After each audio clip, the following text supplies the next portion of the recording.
Salam saudaraku, selamat malam, salam sejahtera bagi kita, salam di dalam kasih-Nya Tuhan kita Yesus Kristus. Oleh karena kemurahan-Nya kita dimungkinkan untuk melangsungkan ibadah doa penyembahan. Dan sebelum saya juga menyapa anak-anak Tuhan, umat Tuhan, hamba Tuhan di luar negeri yang senantiasa mengikuti pemberitaan firman lewat live streaming atau video internet, YouTube maupun Facebook dimanapun Anda berada. Sebelum kita berada di kaki salib Tuhan, terlebih dahulu kita memperhatikan firman penggembalaan untuk ibadah doa penyembahan dari surat yang dikirim oleh Rasul Paulus kepada jemaat di Kolose pasal 2 ayat yang kedua. Namun pembacaan dimulai ayat yang pertama. Pelayanan dan penderitaan Paulus. Iya. Karena aku mau supaya kamu tahu betapa beratnya perjuangan yang kulakukan untuk kamu. Betapa beratnya perjuangan Rasul Paulus di tengah-tengah ibadah dan pelayanannya, melayani seluruh sidang jemaat. Ayat 2.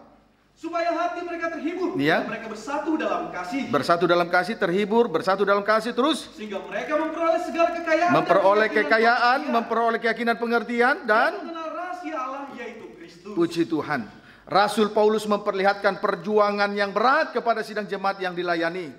Tujuan perjuangan yang berat titik 2. 1. Supaya hati mereka dalam kurung sidang jemaat terhibur. Penghiburan semacam ini disebutlah penghiburan salib, yang memberi kekuatan yang sifatnya permanen, tidak berubah-ubah, sekaligus memberi keyakinan yang teguh dan pendirian yang teguh. 1 Korintus 1 ayat 8-9.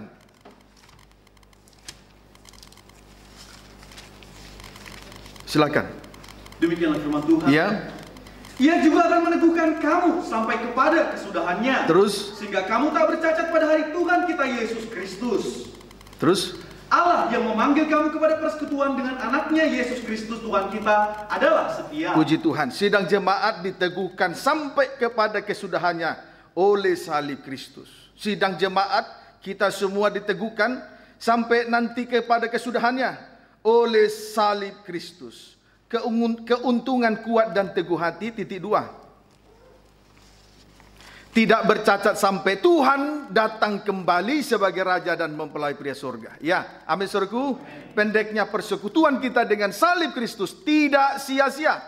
Sebab dia itu setia. Sebab dia anak Allah setia. Tujuan perjuangan yang berat. Yang kedua. 2. Supaya mereka dalam kurung sidang jemaat bersatu dalam kasih. Kegunaan kasih titik 2. Strip pertama. Menutupi banyak sekali dosa. Sama dengan mengampuni orang yang bersalah. 1 Petrus 4 ayat 8. Strip yang kedua. Sebagai pengikat yang mempersatukan dan menyempurnakan. Kolose 3 ayat 14. Dampak positif jika sidang jemaat terhibur dan bersatu dalam kasih. Ada 3. 1. Sidang jemaat memperoleh segala kekayaan. 2. Sidang jemaat memperoleh keyakinan pengertian. 3. Sidang jemaat mengenal rahasia Allah. Keterangan memperoleh keyakinan pengertian. Sidang jemaat memperoleh keyakinan pengertian. Keyakinan pengertian berarti setelah memperoleh pengertian yang benar dari Tuhan, kita semakin diyakinkan. Amin saudaraku. Keyakinan pengertian berarti setelah memperoleh pengertian yang benar dari Tuhan, kita semakin diyakinkan. Sebagai contoh untuk kita perhatikan, Roma 1 ayat 16.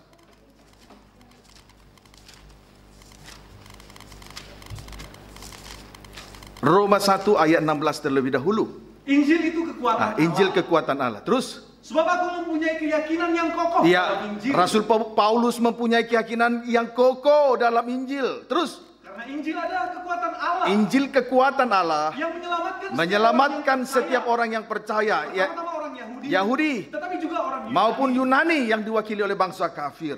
Puji Tuhan. Rasul Paulus mempunyai keyakinan yang teguh dalam Injil. Dan hal itu dia saksikan kepada jemaat di Roma. Amin saudaraku.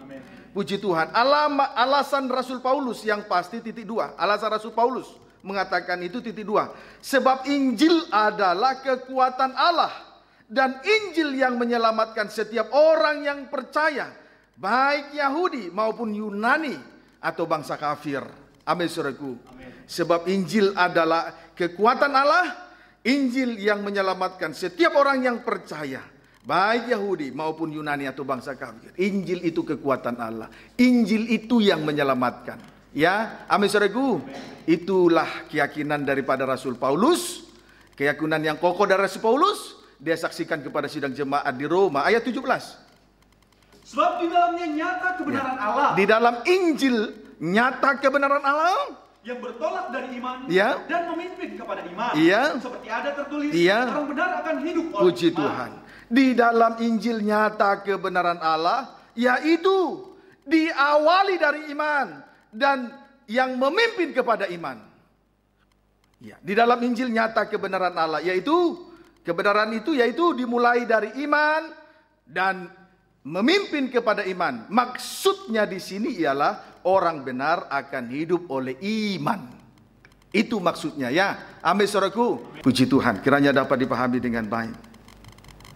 Di dalam Injil nyata kebenaran Allah, yaitu bertolak atau dimulai dari iman. Itu kebenaran Allah dimulai dari iman, bertolak dari iman dan memimpin kepada iman. Maksudnya di sini orang benar akan hidup oleh iman. Itu maksudnya. Dimulai dari iman, memimpin kepada iman. Orang benar akan hidup oleh iman, tidak hidup oleh karena yang lain-lain. Habakuk 2 ayat 4.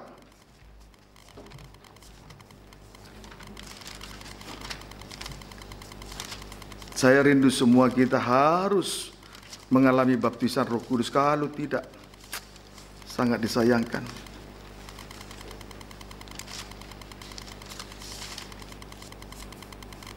Habakuk 2 ayat 4, baca. Demikianlah firman Tuhan. Iya, boleh baca ayat 2. 3 mulai. Orang yang benar akan hidup oleh karena percayanya. Iya, terus? Sebab penglihatan itu masih menanti saatnya. Iya, masih menanti. Ya, penglihatan tentang salib masih dinanti-nanti. Inilah itu zamannya Habakuk. Terus? Tetapi ia bersegera menuju kesudahannya dengan tidak menipu. Iya, tidak menipu. Salib Kristus tidak menipu. Terus? Apabila berlambat-lambat, Ya. nantikanlah itu. Nantikan saja. Terus? Sebab itu sungguh-sungguh akan datang Iya. dan tidak akan bertanggung. Tidak bertanggung. Suatu kali kebenaran salib akan dinyatakan. Lihat ayat 4. Sesungguhnya orang yang membusungkan dada, Iya, orang yang membusungkan dada tidak lurus hatinya. tidak lurus hatinya. Terus? Tetapi orang yang benar Ya. itu akan hidup. Orang yang benar itu akan hidup oleh percayanya. Amin saudaraku. Orang benar itu akan hidup oleh percayanya. Sebab itu pada ayat yang ketiga, seperti yang sesuai dengan penglihatan Habakuk, kebenaran salib akan bersegera menuju kesudahannya dengan tidak menipu. Kebenaran salib menipu, tidak menipu. Tetapi orang yang membusungkan dada tidak lurus hatinya. Puji Tuhan, orang yang membusungkan dada tidak lurus hatinya. Membusungkan dada sama dengan mengandalkan kekuatan sendiri. Itu menunjuk kepada orang-orang sombong. Puji Tuhan. Paham ya? Amin saudaraku. Puji Tuhan. Galatia 3 ayat 11.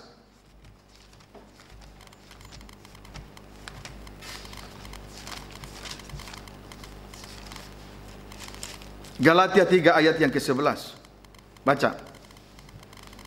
Demikianlah firman Tuhan. Iya. Dan bahwa tidak ada orang yang dibenarkan di hadapan Allah karena melakukan hukum Taurat. Mengandalkan kekuatannya. Itulah orang membusungkan diri karena melakukan hukum Taurat. Terus? Adalah jelas. Ya. Terus? Karena orang yang benar akan hidup oleh iman. Jadi sudah jelas bahwa orang benar akan hidup oleh iman. Titik. Jadi sudah jelas orang benar akan hidup oleh iman. Tidak hidup karena kekuatannya. Tidak hidup karena membusungkan dada. Tidak hidup mengandalkan yang lain-lain. Kiranya dapat dipahami dengan baik. Amin saudaraku. Puji Tuhan. Sekarang Galatia 3 ayat 10 dan 12. Karena semua orang Ya. yang hidup dari pekerjaan hukum Taurat, Orang yang hidup di bawah hukum Taurat terus berada di bawah kutuk. di bawah kutuk. Kutuk tidak pernah berhenti. Ibadah lahiriah kutuk tidak berhenti. Terus? Sebab ada tertulis. Iya. Terkutuklah orang yang tidak setia Ya. melakukan segala sesuatu yang tertulis dalam kitab hukum Ayat Taurat. 12. Tetapi dasar hukum Taurat Ya. bukanlah iman. Bukan iman. Dasar Taurat itu bukan iman. Ibadah lahiriah itu bukan iman. Membusungkan dada bukan iman. Terus? Melainkan siapa yang melakukan Siapa yang melakukannya? akan hidup. Iya. Kiranya dapat dipahami dengan baik. Jadi setiap orang yang hidup dari pekerjaan hukum Taurat, atau setiap orang yang berada di bawah hukum Taurat, berada di bawah kutuk. Sama seperti orang yang menjalankan ibadah Taurat, ibadah lahiriah. kutuk tidak pernah putus dari hidupnya. Dosa warisan tidak pernah putus dari hidupnya. Puji Tuhan. Sebab dasar hukum Taurat bukanlah iman, melainkan siapa yang melakukannya sama dengan mengandalkan kekuatannya sendiri. Sama seperti orang yang membusungkan dada tadi, sombong, mengecilkan salib Kristus. Kiranya dapat dipahami dengan baik. Ya, amin saudaraku. Contoh hukum Taurat, Roma 2 ayat 12 dan 15. Roma 2 ayat 12. Jadi orang yang menjalankan ibadah Taurat, ibadah lahiriah itu orang yang membusungkan dada, mengandalkan kekuatan, itu orang sombong. Hati-hati, orang yang menjalankan ibadah lahiriah orang yang sombong. Puji Tuhan, orang sombong itu tidak bisa dipungkiri. Contoh hukum Taurat, Roma 2 ayat 12 dan 15. Roma 2 ayat 12 dan 15. Demikianlah firman Tuhan. Ya. Sebab semua orang yang berdosa tanpa hukum Taurat akan binasa tanpa hukum Taurat. Dan semua orang yang berdosa di bawah hukum Taurat akan dihakimi oleh hukum Taurat. Orang yang berada di bawah hukum Taurat atau dosa karena hukum Taurat, maka hukum Taurat itu menjadi hakimnya. Terus? Sebab dengan itu mereka menunjukkan bahwa isi hukum Taurat ada tertulis di dalam hati mereka. Dan suara hati mereka turut bersaksi. Dan pikiran mereka saling menuduh atau saling membela. Puji Tuhan. Semua orang yang berdosa di bawah hukum Taurat akan dihakimi oleh hukum Taurat itu sendiri. Contoh orang yang berada di bawah hukum Taurat, hati dan pikiran mereka saling menduduh dan saling membela. Menuduh orang lain dan membela diri adalah kesaksian dari orang-orang yang berada di bawah hukum Taurat. Puji Tuhan. Menuduh orang yang bersalah dan membela diri di dalam membela diri adalah kesaksian dari orang-orang yang berada di bawah hukum Taurat. Puji Tuhan. Kiranya dapat dipahami dengan baik. Lebih rinci tentang kesaksian dari orang yang berada di bawah hukum Taurat. Habakuk 2 ayat 5.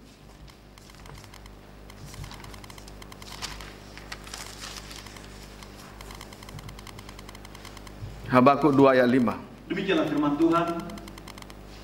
Orang sombong dan hianat dia yang berlagak terus. Tetapi ia tidak akan tetap ada. Ia mengangkat mulutnya seperti dunia orang mati. Dan tidak kenyang-kenyang seperti maut. Sehingga segala suku bangsa dikumpulkannya dan segala bangsa dihimpunkannya. Pada ayat yang kelima, ayat yang ketiga dan ayat yang keempat, di situ kita bisa melihat orang yang berada di dalam Kristus Yesus. Orang benar akan hidup oleh iman. Amin saudaraku. Ayat 3 dan 4. Tetapi pada ayat yang kelima, perhatikan, semua orang bodoh, semua orang yang berada di bawah hukum Taurat atau hukum kutuk sama dengan orang yang mengandalkan kekuatannya. Sama dengan mengandalkan kekuatannya. Mereka itu adalah satu, orang yang sombong. Dua, suka berkhianat. Siapa pengkhianat? Di depan baik, di belakang tidak. Dua, berlagak tahu. Tiga, dua, suka berkhianat. Tiga, berlagak tahu walaupun tidak tahu. Empat, mengangangkan mulut seperti dunia orang mati.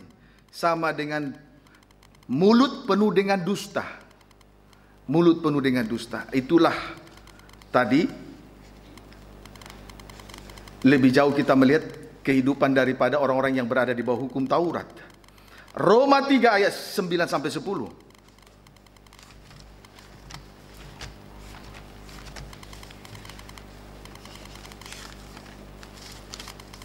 Roma 3 ayat 9 sampai 10.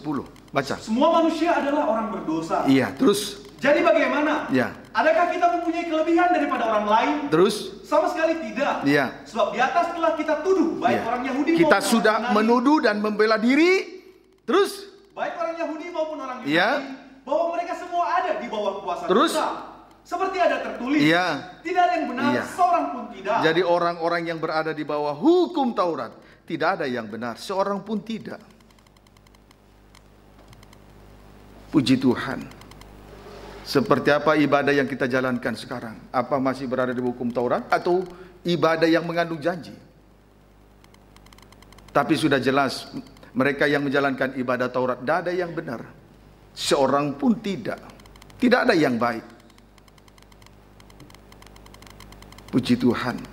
Kiranya dapat dipahami dengan baik. Ayat 11 sampai 18. Tidak ada seorang pun yang berakal budi. Iya. Tidak ada seorang pun yang mencari Allah. Iya. Semua orang telah menyeleweng. Iya. Mereka semua tidak berguna. Iya. Tidak ada yang berbuat baik, seorang pun tidak. Tidak. Itu 11-12. Sekarang 13-14. Bagian kedua terus. Kerongkongan mereka seperti kubur yang Iya. ternganga. Iya. Lidah mereka merayu-rayu. Iya. Bibir mereka mengandung bisa. Terus. Mulut mereka penuh dengan sumpah serapah. Kemudian bagian yang ketiga ayat 15 sampai 18. Kaki mereka cepat untuk menumpahkan darah. Ya. Keruntuhan dan kebinasaan mereka tinggalkan di jalan mereka. Terus. Dan jalan damai tidak mereka kenal. Terus. Rasa takut kepada Allah tidak ada pada orang itu. Puji Tuhan. Lihat ya, tanda-tanda berada di bawah hukum Taurat. Yaitu tidak ada seorang pun yang berakal budi. Ya, tidak berakal budi. Kemudian strip yang kedua, tidak ada seorang pun yang mencari Allah dengan sungguh-sungguh. Ya. Strip yang ketiga, semua orang telah menyeleweng. Ya. Semua orang telah menyeleweng. Ya. Kebenaran diselewengkan, kesucian diselewengkan, keselamatan diselewengkan, pelayanan diselewengkan, nikahnya diselewengkan, dan lain sebagainya. Kemudian strip yang keempat, semua orang tidak berguna. Ya, tidak berguna. Strip yang kelima, tidak ada yang berbuat baik, seorang pun tidak. Itulah tanda berada di bawah hukum Taurat. Ya, amin saudaraku. Kemudian praktek perkataannya. Strip titik 2, strip pertama, kerongkongan mereka seperti kubur yang ternganga. Kerongkongan mereka seperti kubur yang ternganga. Strip yang kedua, lidah mereka merayu-rayu. Lidah yang merayu-rayu adalah lidah yang tidak ada kebenarannya. Kata-kata palsu untuk menghanyutkan hati orang lain. Hati-hati ya, jangan sampai seperti bercanda, seperti perkataannya benar, tapi lidah merayu-rayu untuk menghanyutkan hati orang lain. Hati-hati. Itu praktek perkataan dalam hukum Taurat. Kemudian strip yang ketiga, bibir mereka mengandung bisa. Bibir mereka mengandung bisa. Strip yang keempat, mulut mereka penuh dengan sumpah serapah. Puji Tuhan. Berarti tidak lain tidak bukan, ini persis seperti nabi palsu dan antikris. Tidak lain tidak bukan, persis seperti nabi palsu dan antikris. Ya. Kalau nabi palsu itu, binatang yang keluar dari dalam bumi bertanduk dua, seperti anak domba, bertanduk dua dan seperti anak domba. Tetapi kalau berbicara seperti naga, penuh dengan racun, berbisa, racun berbisa. Itu praktek perkataan dari orang-orang yang berada di bawah hukum Taurat. Kemudian praktek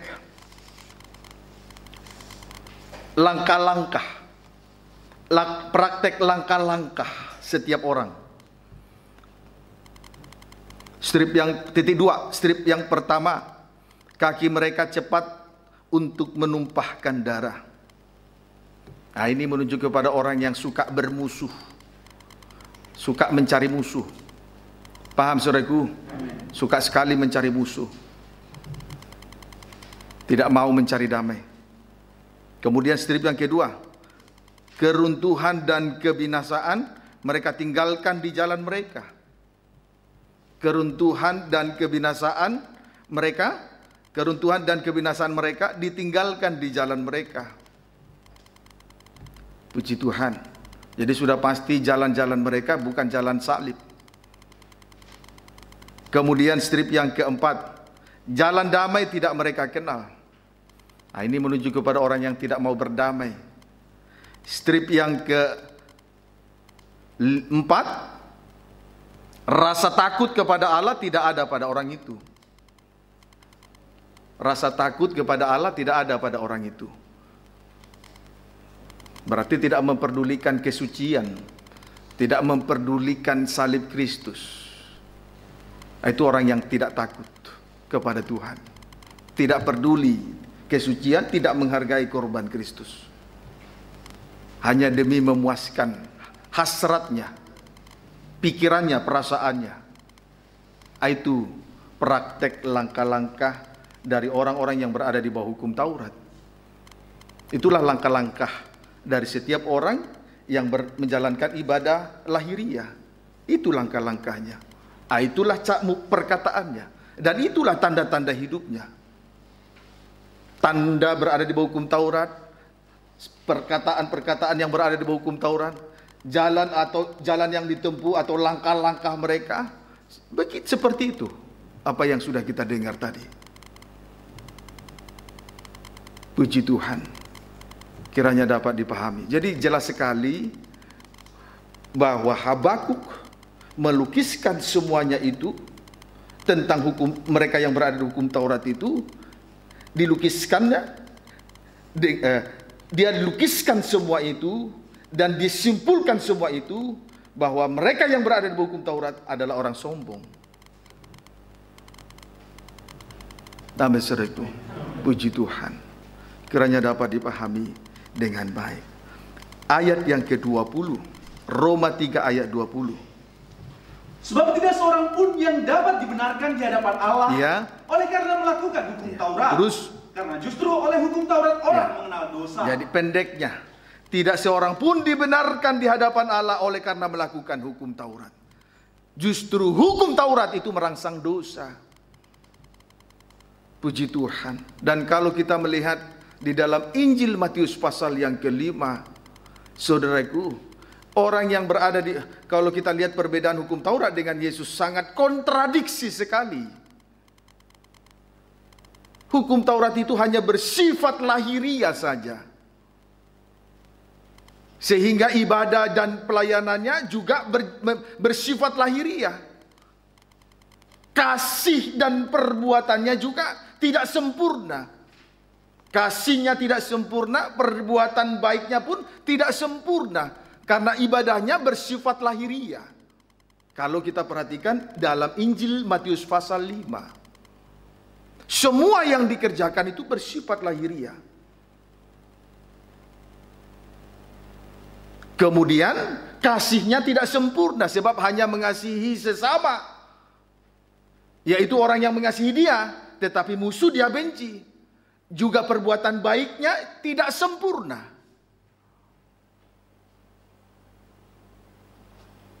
Maka dalam Injil Matius pasal yang ke-11 juga jelas di situ. Ayat 15. Mulut memuji Tuhan, tetapi hatinya jauh dari Tuhan. Tubuh jasmaninya ada di rumah Tuhan, tapi hatinya jauh dari kebenaran firman yang dia dengar. Pendeknya berada di bawah hukum Taurat. Tubuh jasmani dipersembahkan, tapi manusia batinnya tidak dipersembahkan kepada Tuhan. Ini ibadah yang tidak mengandung janji. Sebab darah daging tidak mewarisi kerajaan surga. Tubuh jasmani tidak dibawa masuk kerajaan surga. Amin, saudaraku. Puji Tuhan. Kiranya dapat dipahami dengan baik. Nah, oleh sebab itu, supaya kita terlepas dari kutuk oleh karena hukum Taurat, berkali-kali saya katakan setan tidak akan pernah berubah, percayalah. Karena dia tidak mempunyai tubuh dan darah. Sama seperti orang yang tidak menghargai, sama seperti hukum Taurat, tidak menghargai darah salib. Orang seperti ini akan binasa. Jadi orang yang berada di bawah hukum Taurat pasti binasa. Ibadah lahiriah pasti binasa. Karena ibadah lahir itu tidak pernah menghargai korban Kristus. Kalau orang mau menghargai korban, pasti dia berubah. Dia mau bertobat, mulutnya tertutup, tidak ada suara daging, mau direndahkan, mau dikecilkan, tidak menuduh dan tidak membela. Kalau masih suka melihat kesalahan orang lain, menjadi batu sandungan bagi orang lain. Tapi orang yang bertobat tidak akan pernah tetapi orang yang mau bertobat sungguh-sungguh, masa lalunya tidak akan menjadi sandungan bagi dia, karena firman jaminannya. Beda dengan orang yang menuduh dan membela diri, sekalipun firman Tuhan berkata engkau hidup, tetapi kalau ia bergantung kepada kebenarannya dan dia berlaku curang, maka kebenaran yang banyak yang dia perbuat itu tidak akan bisa membenarkan dia.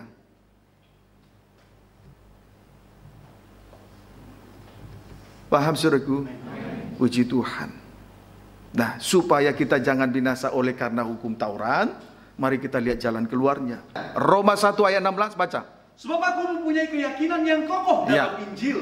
Karena Injil adalah kekuatan Allah yang menyelamatkan setiap orang yang percaya. Yang menyelamatkan setiap orang yang percaya. Terus? Pertama-tama orang Yahudi, tetapi juga orang Yunani. Pengertian keyakinan bersumber dari Injil. Pengertian keyakinan bersumber dari Injil. Dan Injil itu sendiri menjadi kekuatan Allah. Amin saudaraku. Jadi pengertian keyakinan itu bersumber dari Injil. Sedangkan Injil itu sendiri yang menjadi kekuatan Allah. Puji Tuhan.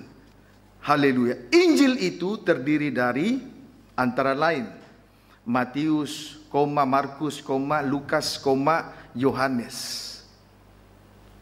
Puji Tuhan. Titik.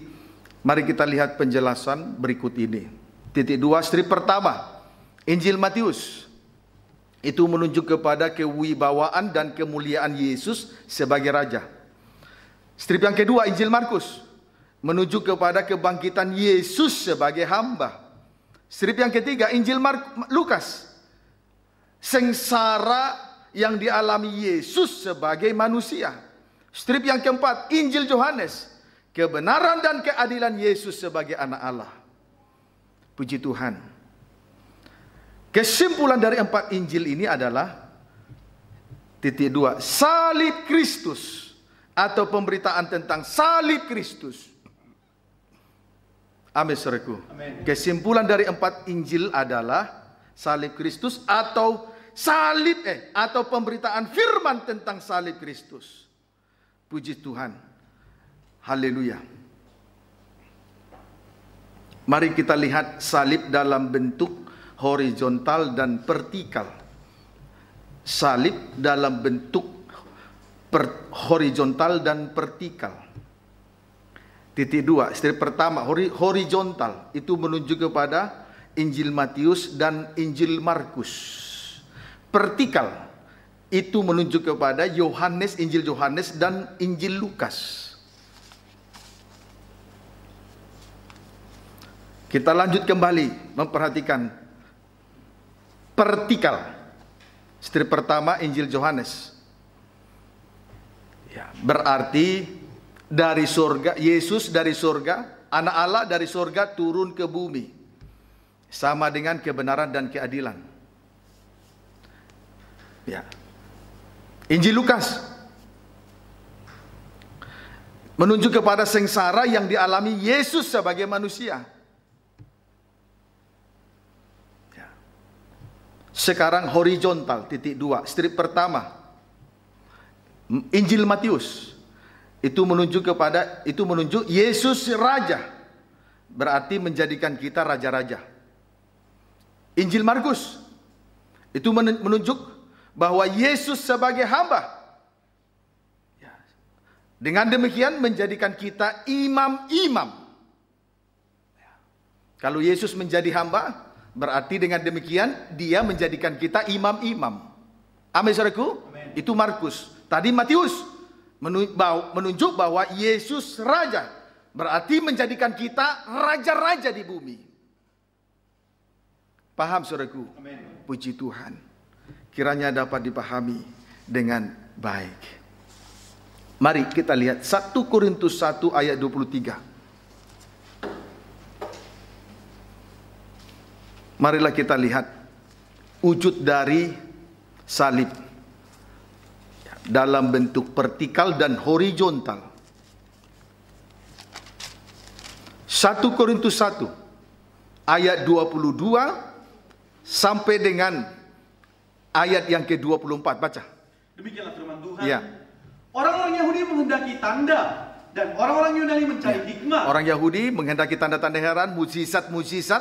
Kemudian orang-orang Yunani, bangsa kafir, mencari hikmat semata. Persis seperti ahli Taurat, mengerti firman tapi tidak menjadi pelaku, tidak memikul salib. Ayat 23-24. Tetapi kami memberitakan Kristus yang disalibkan. Tapi sekalipun demikian, Rasul Paulus tetap memberitakan Kristus yang disalibkan. Terus. Untuk orang-orang Yahudi suatu batu sandungan. Karena mereka hanya mencari tanda heran, mukjizat. Terus. Dan untuk orang-orang bukan Yahudi suatu kebodohan. Bagi mereka salib kebodohan, karena mereka yang terpenting bagi mereka mengerti firman cukup, tapi melakukan tak perlu. Terus.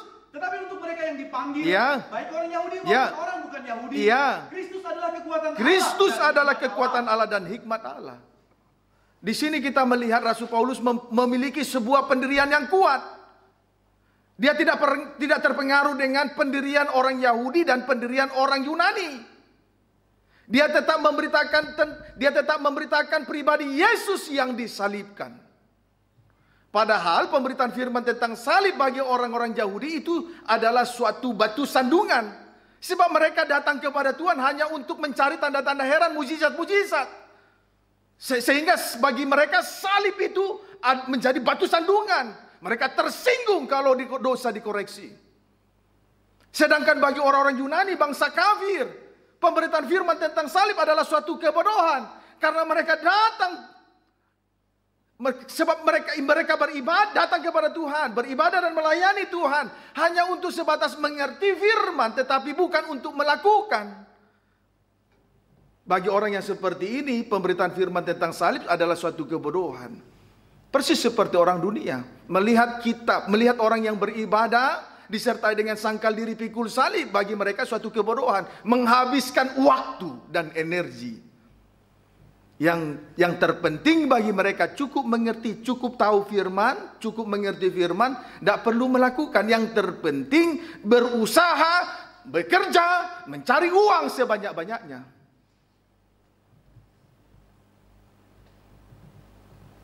Amin, saudaraku. Lihat orang di dunia sana, mencari ilmu setinggi bintang di langit, tapi lupa Tuhan. Sehingga bagi orang yang sungguh-sungguh beribadah disertai dengan sangkal diri pikul salib, bagi mereka itu suatu kebodohan. Bagi orang Yahudi batu sandungan, karena yang mereka inginkan di tengah ibadah pelayanan hanyalah mukjizat, tanda-tanda heran. Tapi Rasul Paulus tidak terpengaruh dengan semuanya itu. Dia tetap memiliki pendirian yang kuat. Dia tetap memberitakan pribadi Yesus yang disalibkan. Jadi pelayanan Rasul Paulus ini tidak dipengaruhi oleh situasi, tidak dipengaruhi oleh keadaan, tidak dipengaruhi oleh kondisi. Tapi sebaliknya di hari-hari terakhir ini banyak hamba Tuhan dipengaruhi oleh situasi, keadaan dan kondisi. Hati dan pikirannya dipengaruhi supaya jiwa bertambah dengan cara-cara yang tidak beres.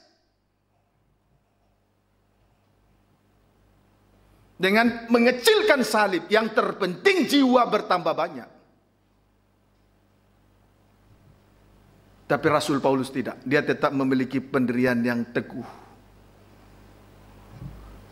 Orang benar hidup karena iman. Inilah pengertian keyakinan. Setelah kita memperoleh pengertian dan kebenaran, kita diyakinkan oleh Injil. Itulah salib. Horizontal dan vertikal.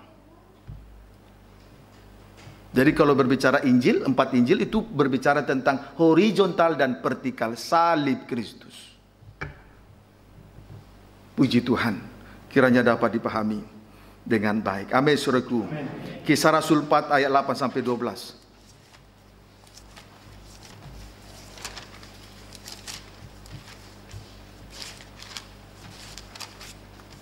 Baca. Kisah Rasul 4 ayat 8 sampai 12, baca. Demikianlah firman Tuhan. Dia. Maka jawab Petrus penuh dengan Roh Kudus. Perikop. Petrus dan Yohanes di hadapan mahkamah agama. Iya, terus? Maka jawab Petrus penuh dengan Roh Kudus. Iya, penuh dengan Roh Kudus dia berbicara salib, ya. Kita bisa tahu mana hamba Tuhan yang diurapi, mana tidak, ya. Amin, saudaraku. Dari sini nanti kita melihat. Baca. Hai pemimpin-pemimpin umat dan tua-tua. Iya.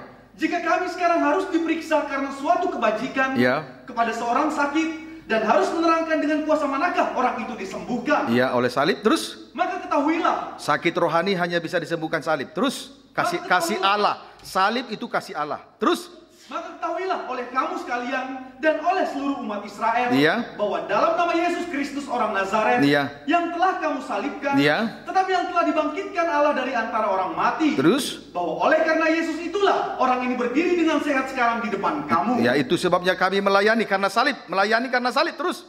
Yesus adalah batu yang dibuang oleh tukang-tukang bangunan, ya, yaitu kamu sendiri, yang disalibkan oleh orang Yahudi. Terus? Namun ia telah menjadi batu penjuru, dasar dari setiap bangunan. Terus? Dan keselamatan tidak ada di dalam siapapun juga, iya, selain di dalam Dia. Iya. Sebab di bawah kolong langit ini, iya, tidak ada nama lain yang diberikan kepada manusia yang olehnya kita dapat diselamatkan. Puji Tuhan. Di sini dengan jelas kita perhatikan Petrus memberitakan kepada orang-orang Yahudi tentang Yesus yang disalibkan. Petrus tidak menceritakan tentang yang lain-lain.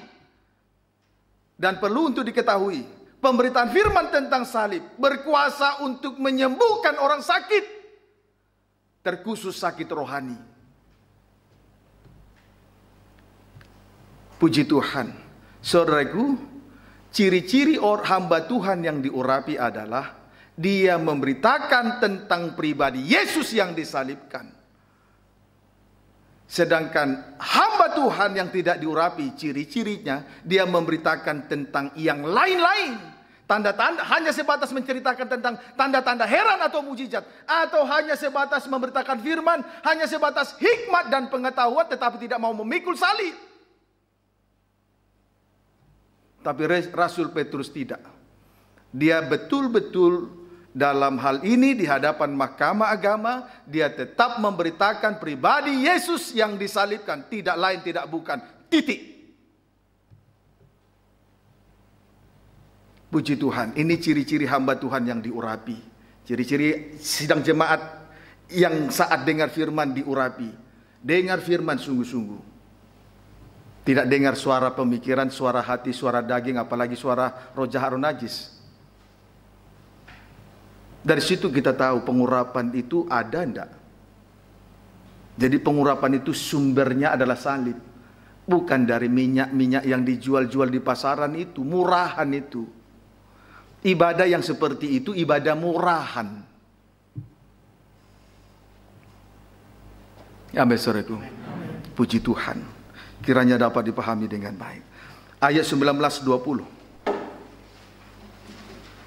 Tetapi Petrus dan Yohanes menjawab mereka. Boleh baca 18. Dan setelah keduanya disuruh masuk, ya, mereka diperintahkan supaya sama sekali jangan berbicara atau mengajar lagi dalam nama Yesus. Iya, terus? Tetapi Petrus dan Yohanes menjawab mereka. Iya. Silakan kamu putuskan sendiri. Terus. Manakah yang benar di hadapan Allah? Iya. Taat kepada kami atau taat kepada Allah? Ayat 20. Terus. Sebab tidak mungkin bagi kami tidak berkata-kata tentang apa yang telah kami lihat dan yang telah kami dengar. Sekalipun Rasul Petrus dibatasi untuk memberitakan firman tentang salib, tetapi dia tidak terpengaruh. Dia tidak takut. Dia taat kepada Tuhan, dia tidak taat kepada perintah manusia. Kalau kita betul-betul menjunjung tinggi korban Kristus, tidak takut manusia, tidak takut soal tidak makan, tidak minum, tidak takut dengan perkara lahiriah. Amin, saudaraku. Puji Tuhan. Asal sungguh-sungguh kita junjung tinggi korban Kristus. Hati-hati orang yang pernah bernasar. Kalau dia bernasar untuk sesuatu perkara, dia pertaruhkan suatu perkara itu dan dia mau bernasar, tetapi dia tidak tepati, perkara yang dia kerjakan itu tidak akan pernah berhasil. Ingat apa yang saya sampaikan ini. Dia bernasar hanya untuk sebuah perkara, tetapi nasarnya tidak ditepati, perkara itu, usaha itu tidak akan pernah berhasil. Ingat apa yang saya ucapkan. Sebab itu, beribadah harus betul-betul menjunjung tinggi korban Kristus. Ingat apa yang saya ucapkan ini.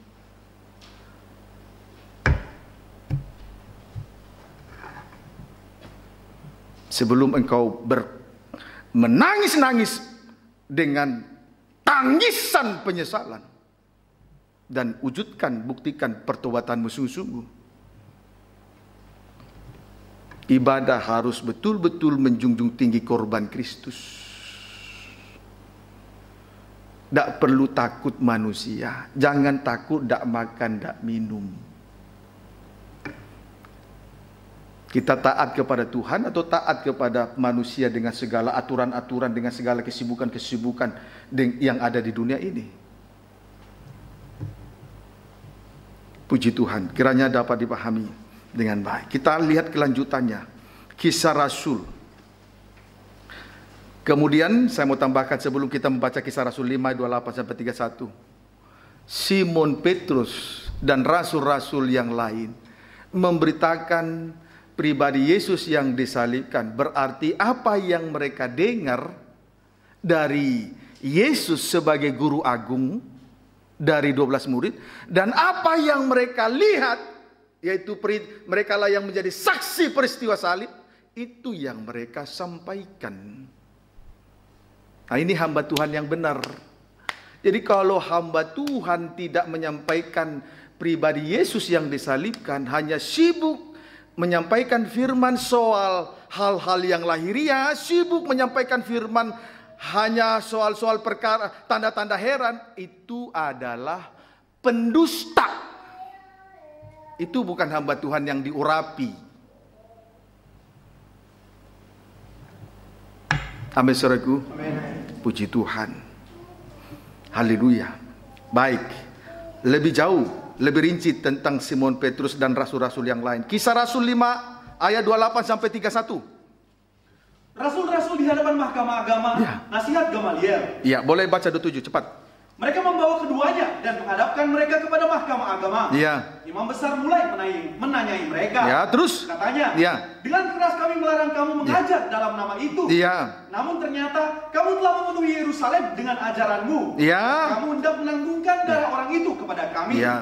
Ya, memenuhi Yerusalem, ajaran tentang pribadi Yesus yang disalibkan, itu yang benar, itu yang harus dibawa masuk ke dalam Yerusalem yang baru. Yerusalem adalah pusat kerajaan damai sejahtera. Itulah ibadah dan pelayanan. Pemberitaan firman semacam ini yang harus dibawa masuk ke kota Yerusalem, tidak yang lain-lain. Pemberitaan salib yang harus disampaikan di tengah-tengah ibadah dan pelayanan. Yerusalem itu pusat kerajaan, pusat kota kerajaan damai sejahtera. Itulah ibadah dan pelayanan. Yang dibawa masuk ke dalamnya adalah pemberitaan firman tentang salib, bukan yang lain-lain. Terus lalu ayat 29-30, pisahkan berarti sampai ayat 29 sampai 31. Tetapi Petrus dan rasul-rasul itu menjawab, katanya, kita harus lebih taat kepada Allah daripada kepada manusia.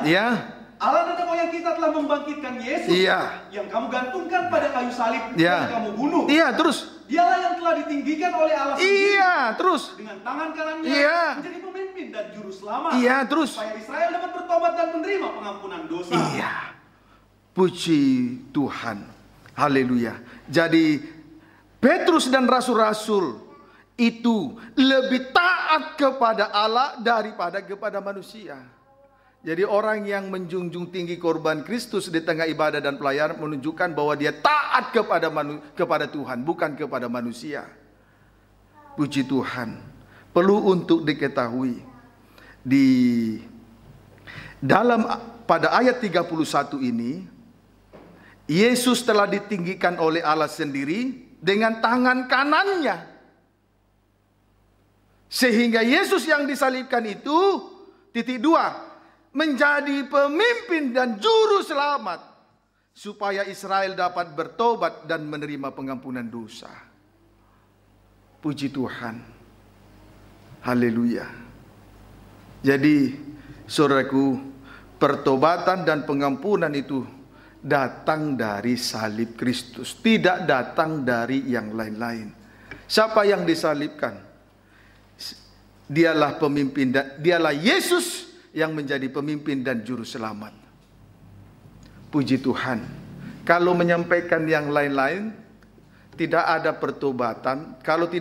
Kalau memberitakan pemberitaan di luar salib, tidak nyata pertobatan yang sungguh-sungguh, dan tidak akan ada pengampunan yang sungguh-sungguh. Tidak akan mendapat pengampunan dari Tuhan. Saya ulangi ya perbedaannya. Kalau memberitakan di luar pemberitaan firman tentang salib, seseorang tidak akan pernah bertobat sungguh-sungguh.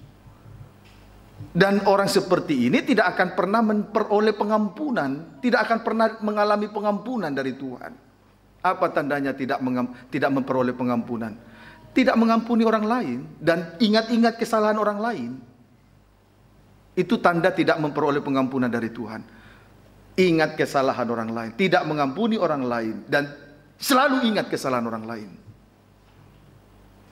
Itu tanda orang yang tidak mendapatkan pengampunan.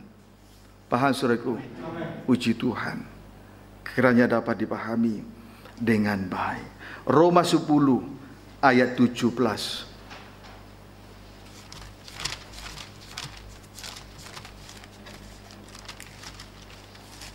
Baca.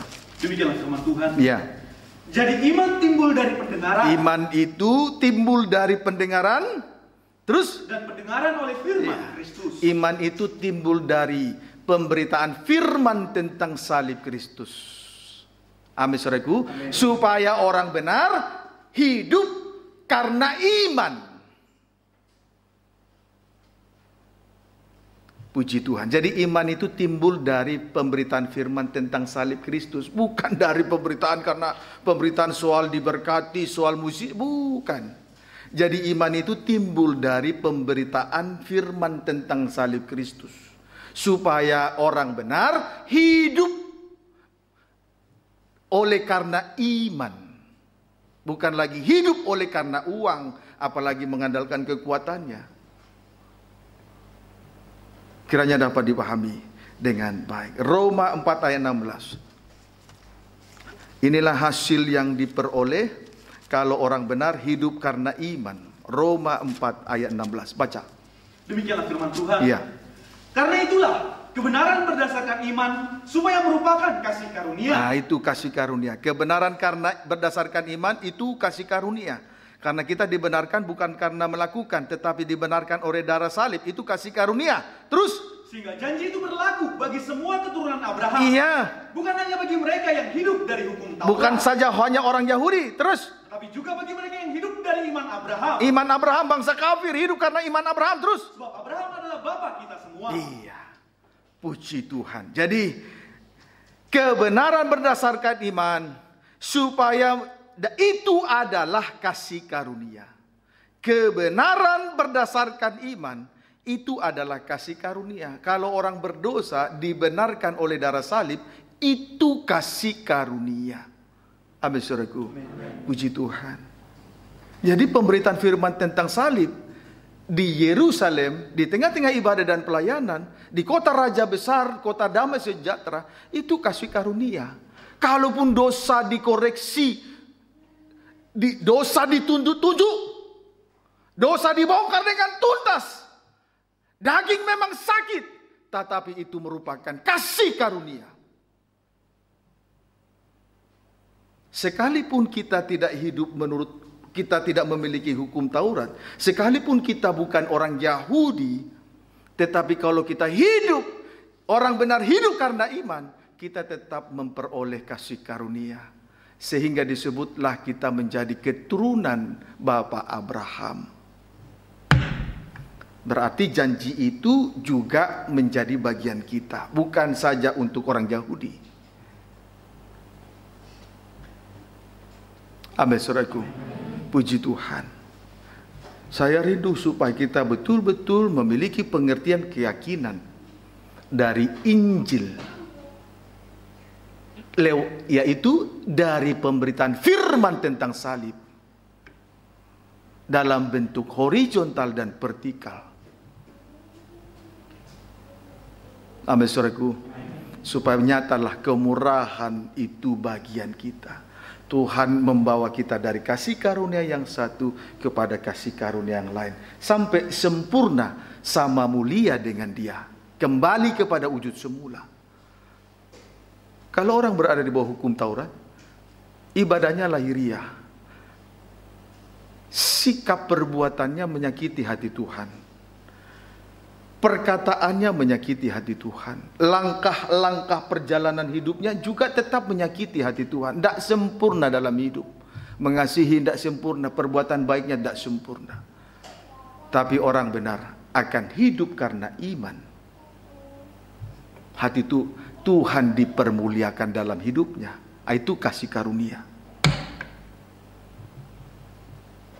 Dan dia bagian dari janji-janji Tuhan.